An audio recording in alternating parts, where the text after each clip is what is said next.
You are standing in a Roman forum. The year is 150 AD, and you have just been accused of a crime.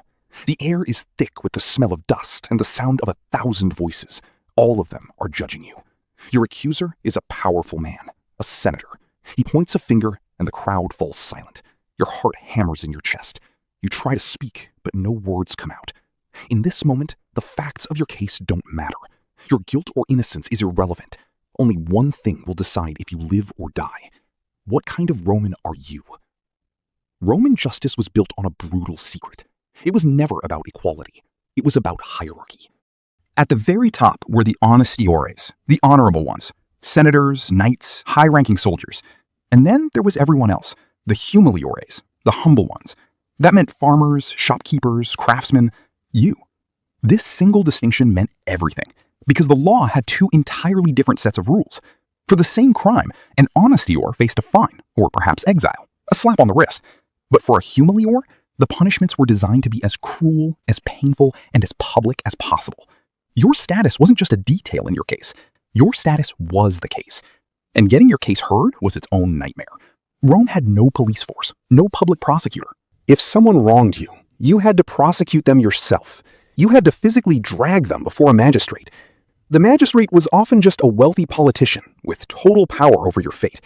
Forget evidence. A good speech, a powerful friend, or a well-placed bribe often meant more than the truth. The system wasn't broken. It was working exactly as designed, to protect the powerful and punish the weak. And if you were one of the weak, the punishments were inhuman. Crucifixion is the one we all know, but we forget what it was for. It wasn't just death. It was a punishment of pure terror and humiliation, reserved for slaves, pirates, and enemies of the state. Roman citizens were almost never crucified. It was considered too shameful, a death for non-people. After Spartacus's slave revolt was crushed, 6,000 of his followers were crucified along the main road to Rome, a warning left to rot for months. Want something faster? How about being sent to the arena? Damnatio ad bestias, condemnation to the beasts. A gate opens at one end of the arena. A low growl echoes across the sand. A hungry lion, starved for days, pads into the light. The crowd roars. There was no escape. This was a death sentence, delivered as a spectator sport. In early Rome, there was also the Tarpeian Rock, a cliff inside the city itself. Traitors and murderers were simply brought to the top and thrown off. A messy, public, and deeply dishonorable end. These weren't just punishments. They were messages, designed to keep the social order in place through pure fear. But for one crime, the Romans invented a punishment so bizarre, so specific, it stands alone. The crime was parricide, killing your own father. To the Romans, this was the ultimate sin. The punishment was Poena Cullei, the penalty of the sack. First, the condemned was whipped with blood-red rods. Then, he was sewn into a heavy leather sack. But he wasn't alone. With him, they placed a live dog, a monkey, a rooster, and a viper. The sack was sealed, carried to a river, and thrown into the water.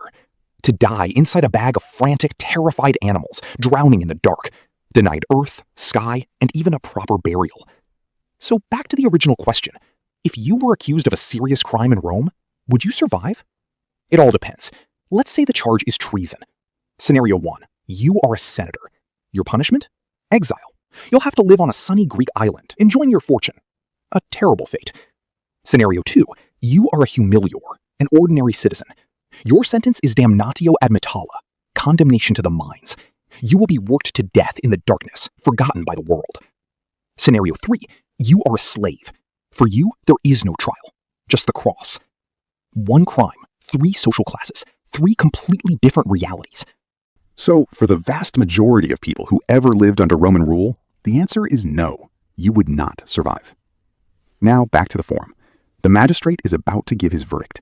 You look at your plain tunic. You feel the calluses on your hands. You are a humilior. And in that moment, you know the verdict before he even speaks. The magistrate says one word. Guilty. 2 guards grab your arms. The senator who accused you doesn't even watch as you're dragged away. The Roman Empire fell, but the idea that justice depends on who you are, that never really went away. We replaced togas with suits and forums with courtrooms, but we're still fighting to make the scales of justice truly blind.